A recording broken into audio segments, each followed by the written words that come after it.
Bonjour à tous, nous sommes le jeudi 20 août et pour ouvrir le journal du jour, nous allons parler du futur classement de la Ligue 1 puisqu'on a eu les prévisions d'Opta. Ça va être assez intéressant à décortiquer et vous allez le voir, la pertinence n'est pas tant dans le classement lui-même, même si j'aurai quelques petits commentaires, que dans sa composition et comment sont réparties les probabilités. On parlera ensuite d'une situation réjouissante pour Candinli, à savoir son premier match avec l'Atlético Madrid qui est synonyme de but, puis d'une situation polémique pour le championnat français, le fait que le PSG Rennes se déroulera en réalité à Rennes, ce qui amène des questions pour la suite. On aura ensuite le cas Moussiala qui sera évoqué, où on a des interrogations sur sa situation médicale pour ma plus grande peur, parce que je vais être honnête, ça me terrifie, je vais m'étaler là-dessus. Et enfin, on terminera en parlant de la suspension de Nuno Mendes, qui me permettra surtout de parler de Lucas Digne, parce que c'est peut-être là le véritable enjeu de cette suspension, quand on lit un petit peu entre les lignes et quand on mesure les impacts que ça aura sur le Paris Saint-Germain. Installez-vous confortablement et bienvenue pour le journal du jour. Quel sera le classement de la Ligue 1? Opta a fait son grand classement pronostic pour l'année 2026-2027 et contrairement à mes pronos, contrairement à vos pronostics, ils sont ici basés sur la plus grande source de données qu'on a sur le championnat français. Autant vous dire qu'on va regarder ça avec attention. Avant toute chose, comment lire ce tableau? Eh bien, sur chaque ligne, vous avez la probabilité de finir à la place donnée par la colonne correspondante. Le PSG sera champion à 68% de chance, mais ils sont avec 1,2% de chance de terminer 6ème. Si je prends Marseille, à contrario, ils ont plus de chances de terminer 6ème avec 8,5%, mais ils ont seulement 2,9% de chances d'être titrés. On a en équipe de tête le PSG, Lens, Lille et l'Olympique Lyonnais. Ça correspond finalement à ce que pas mal de fans de football auraient pu donner comme pronostic, mais le diable se cache dans les détails et là où ce classement est véritablement intéressant, c'est sur la répartition du pourcentage. Il y a un truc qui ne suscite pas trop de doutes, c'est le fait que le PSG soit titré. On voit que le gros pourcentage de 68% est assez parlant sur ça, mais par contre sur le reste c'est ultra serré. Regardez les places du top 5 et les pourcentages entre Lens, Lille, Lyon, Monaco et même Marseille, ce sont quasiment les mêmes, du moins pour la place 2 à 5, surtout 3 à 5, ce qui veut dire que ça va être véritablement indécis dans le championnat français. Alors évidemment c'est quelque chose que là aussi un fan de foot aurait pu vous dire, parce que finalement il n'y a pas d'énorme favori qui ressort pour la place de dauphin, pour la place de 3ème, de 4ème, et on sent qu'on va avoir un championnat plutôt ouvert à l'exception du titre qui semble premier au Paris Saint-Germain, mais ça reste intéressant de voir que c'est confirmé par des modèles statistiques. De mon côté, ma grande réserve, c'est que tout ça est fait sur les équipes actuelles. Or, on est en plein mois d'août et ça se trouve, l'effectif de Lyon, l'effectif de Marseille, l'effectif de Lille, l'effectif de Monaco ne ressemblera pas du tout à la même chose dans seulement une petite dizaine de jours. Donc affaire à suivre, le football a le don pour nous surprendre et c'est vrai aussi pour le mercato, donc patience. Premier match de Liga avec l'Atlético Madrid pour Candinli et également premier but, et quel but en plus puisqu'il est plutôt joli. C'était un match entre l'Atleti et Malaga et il y a des choses à dire ne serait-ce que sur la composition. Victoire 2-0 et oui, il n'y a pas de Julián Alvarez. Alors non, c'est pas pour le préserver en vue d'un transfert. Officiellement, je dis bien officiellement, c'est parce que sa préparation physique n'était pas jugée satisfaisante pour le moment, il était même pas dans le groupe. C'est un match qui a été plutôt terne dans sa première mi-temps, je vais pas vous mentir, c'était pas le feu d'artifice spectaculaire que j'espérais pour retrouver ma bonne vieille Liga, mais en deuxième mi-temps, ça s'est réveillé. On a d'ailleurs eu beaucoup de changements de la part de l'entraîneur de Atlético. Il suffit de regarder le banc qui, à partir de la 46e, a déjà bougé, mais on a eu 3 changements à la 57e, dont le fameux Kang In Lee qui nous intéresse, l'ancien du PSG. Faut se rendre compte que le Sud-Coréen, il arrive avec une pression monumentale puisqu'il a repris le numéro 7 d'Antoine Griezmann. Mais la pression, il l'a plutôt bien digérée. C'est un joueur qui a joué libéré au cours de ses minutes de jeu, qui était franchement décomplexé et j'ai adoré son but où il part d'un côté, il recentre, il fait sa frappe aux abords de la surface. Ça montre un joueur qui est prêt à attaquer le défi qui l'attend sans avoir de grands complexes. Alors moi, je suis toujours curieux de voir comment il va pouvoir être dans des situations où on lui demandera d'aller vite parce que c'est pas sa qualité première, mais en dehors de ça, il a beaucoup de talent et ça commence bien, donc franchement, bonne chance à lui.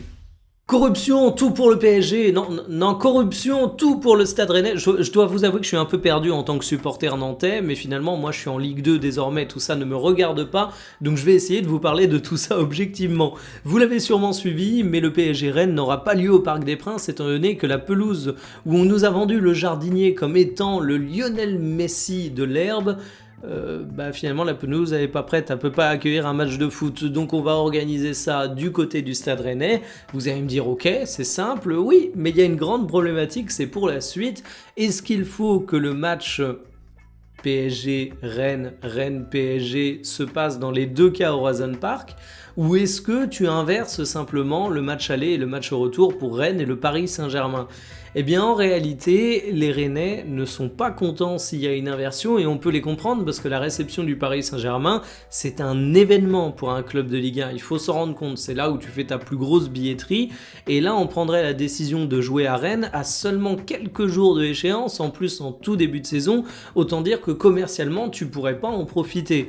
Moi j'ai un peu de peine pour les Rennais parce que je me dis que en plus c'est pas de leur faute, c'est du côté du Paris Saint-Germain qui a un problème de terrain, et ce serait eux qui en paieraient le préjudice commercial en ayant la rencontre phare de leur année qui serait placée de manière dégueulasse et ils pourraient même pas faire de promotion en amont. Donc personnellement, en tant qu'observateur du foot, je considère que les deux matchs devraient se tenir à Rennes. Tant pis pour le Paris Saint-Germain, après tout, c'est eux qui sont pas en capacité de rendre leur pelouse apte pour le match. Et le règlement semble d'ailleurs aller dans ce sens, donner raison au Stade Rennais, donc franchement, je pense qu'il va pas y avoir de débat. Je me permets tout de même de doser un petit peu du côté des supporters du Stade Rennais. Il y en a certains qui disent que ça devrait faire une défaite sur tapis vert. Bon, il y a un moment, je pense qu'on peut bosser en bonne intelligence, je pense que tout le monde peut trouver des solutions qui permettent d'assurer une certaine équité sportive. Si de mon côté, ça me paraît très normal que les deux matchs se déroulent du coup à Rennes, ce qui leur donne un avantage, mais ce qui est justifié par les contraintes commerciales, je me dis qu'il faut pas être trop gourmand, et en plus, même si là, ça va être un PSG Rennes, ou plutôt un Rennes PSG qui sera pas pleinement exploité commercialement, si tu en as deux dans la saison, à la fin de l'année, quand tu compteras les billets, tu seras quand même bien content de cette situation.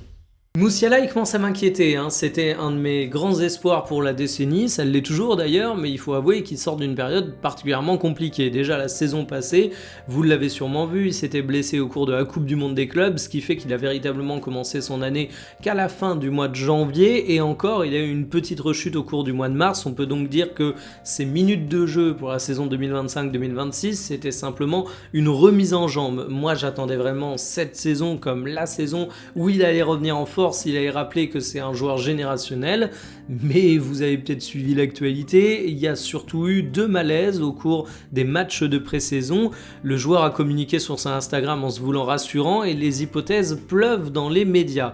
Alors honnêtement, moi je vais pas vous faire l'insulte de vous donner un avis médical sur la situation de Musiala. C'est même pas parce que je suis médecin ou que je ne suis pas médecin. Déjà je suis pas médecin, donc évidemment je n'ai pas de compétences sur le sujet, mais même quand je vois des médecins s'exprimer sur le dossier, il faut quand même pas déconner.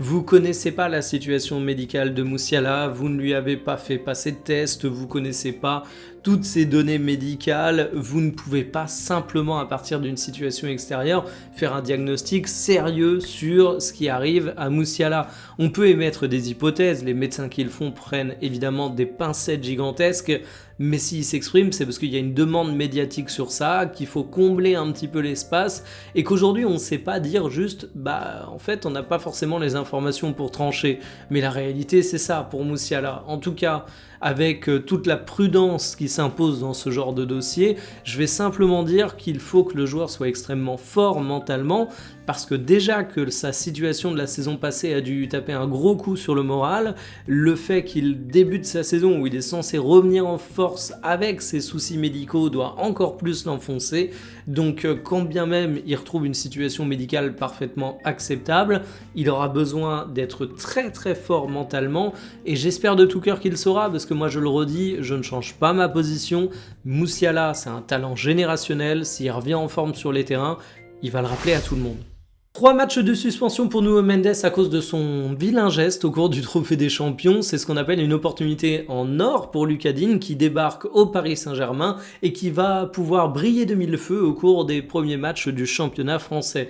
Alors évidemment, il y a comme toujours dans ce cadre de décision 1001 polémiques. Est-ce que c'est justifié ou pas de suspendre Nuno Mendes 3 matchs? Mais je vais être honnête, de mon côté, c'est un peu un non-événement parce que le Paris Saint-Germain n'a pas forcément besoin de Nuno pour gagner des matchs et surtout parce que si j'étais supporter du PSG, j'aurais tendance à voir le verre à moitié plein. C'est pas forcément les matchs les plus décisifs de la saison. Nuno Mendes, il a eu un été où il a eu une Coupe du Monde. C'est un joueur fragile. Là, ça va lui permettre de parfaire un petit peu son retour à la compétition en se reposant, en faisant de la prépa physique. Donc franchement, il y a aussi du positif à en tirer. Non, le vrai événement, c'est Lucas Digne. Lucas Digne qui a été critiqué au cours du Trophée des Champions, mais au-delà de son intervention sur le but lensois, ou plutôt sa non-intervention, moi ce qui m'avait marqué au cours du match, c'est ce que je vous avais dit quand j'avais analysé le recrutement de Lucas Digne, c'est que c'était un mec qui se centrait pour un numéro 9 qui n'existe pas au Paris Saint-Germain. Je vous l'avais dit, la première qualité de Lucas Digne, c'est le fait que c'est un centreur exceptionnel, ce qui fait sens quand t'as Watkins, ce qui fait un peu moins sens quand t'as Akliouche ou Doué ou Dembélé en faux numéro 9, et que finalement il n'y a personne à réception de ses passes. C'est pas rédhibitoire pour Lucas Digne, mais du haut de ses 33 ans, il va devoir réinventer un petit peu son football, prendre en compte le nouveau logiciel de jeu de son équipe, à savoir le Paris Saint-Germain, et ça va demander un petit peu de temps. Et quoi de mieux pour ça qu'enchaîner 3 rencontres? Alors c'est peut-être pas lui qui jouera l'intégralité des 3 rencontres, mais en tout cas, il a l'occasion de pleinement avoir une leçon sur comment joue le Paris Saint-Germain, enchaîner les rencontres, se mettre bien mentalement, se mettre bien tactiquement, et je trouve ça plutôt cool. Plus cool que si Lucas Digne n'avait pas eu la moindre minute de jeu au cours de ce début de saison, avait dû rentrer dans un match crucial de Ligue des Champions parce que Nuno Mendes s'était pété. Donc je le redis, supporter du PSG, vous pouvez voir ça comme un verre à moitié plein. Il y a du positif dans chaque situation. Terminé pour le journal du jour, cet après-midi. Alors j'ai presque hésité à vous faire une vidéo et ça se trouve je changerai d'avis, mais je pense pas, suite à la vidéo que j'ai fait hier, parce qu'en fait, évidemment, j'ai pris un angle provocateur en disant que Diomandé n'était pas cher, mais dès le début de la vidéo, je dis une phrase hyper importante sur laquelle j'aurais dû plus insister parce qu'elle n'a pas été comprise à sa juste valeur, mais c'est de ma faute, j'ai pas été assez clair. Ça reste un achat spéculatif. Alors, Diomandé est évidemment un achat spéculatif de la part du Real Madrid, on espère que le joueur va accomplir toutes les promesses qu'il représente. Il y a beaucoup de personnes qui ont cru que mon propos c'était de dire que le niveau sportif de Diomandé et ce qu'il a prouvé jusqu'à présent justifie pleinement le prix. Diomandé c'était plutôt mon angle d'attaque et moi l'idée dans la vidéo c'était de montrer qu'en réalité Diomandé c'est un achat qui, si on regarde juste le montant, est pas au-dessus des habitudes du Real Madrid. Par contre, c'est un achat spéculatif. Et ça, je pense que j'aurais dû bien plus le marteler au cours de la vidéo. Et ça amène pas mal de choses sur lesquelles j'aurais aimé un peu plus de clarté de ma part. Je suis assez critique par rapport à cette vidéo. Par exemple, le fait que aujourd'hui, tous les clubs misent sur une continuité de ces hausses de revenus de la part des autres clubs, ce qui fait qu'en fait, quand tu achètes un mec comme Diomandé à 140 millions et que c'est un achat spéculatif, tu spécules sur le fait que Diomandé accomplisse tous les espoirs placés en lui. C'est une première chose, et ça on le voit de plus en plus dans le football, mais tu spécules aussi sur le fait que le marché du foot continue à grandir, que les clubs continuent à avoir plus de revenus, ce qui fait que Diomandé, même s'il baisse en valeur sportive, il baissera peut-être pas en valeur financière au cours des prochaines années, parce qu'un joueur moins bon, il peut valoir la même somme, ne serait-ce que parce que les revenus des clubs augmentent. Donc voilà, c'est une vidéo où j'ai tenté un angle sympa, un peu provoque pour Diomandé, mais ça a été un petit peu au détriment de mon discours. J'ai pas mené le truc le plus finement du monde. Ce serait facile de dire que tout le monde est con et que personne a compris mon propos absolument génial, mais ce serait de mauvaise foi. Je pense que c'est important des fois de faire un peu son autocritique, et là je suis pas satisfait à 100%, donc je pense pas que j'en ferai une vidéo correction pour autant. Ça peut être intéressant néanmoins de faire une vidéo sur la spéculation autour des joueurs de manière un peu plus générale. Je vais voir, mais en tout cas voilà, vous avez le début de ma réflexion en tout cas, et le début d'un mea culpa, je pense aussi, je le redis que c'est important de savoir le faire quand on est créateur de contenu, on le voit trop peu dans le milieu, je vais dire ça en étant très sobre. Je vous donne rendez-vous aux alentours des 17h, kiffez bien votre journée, salut.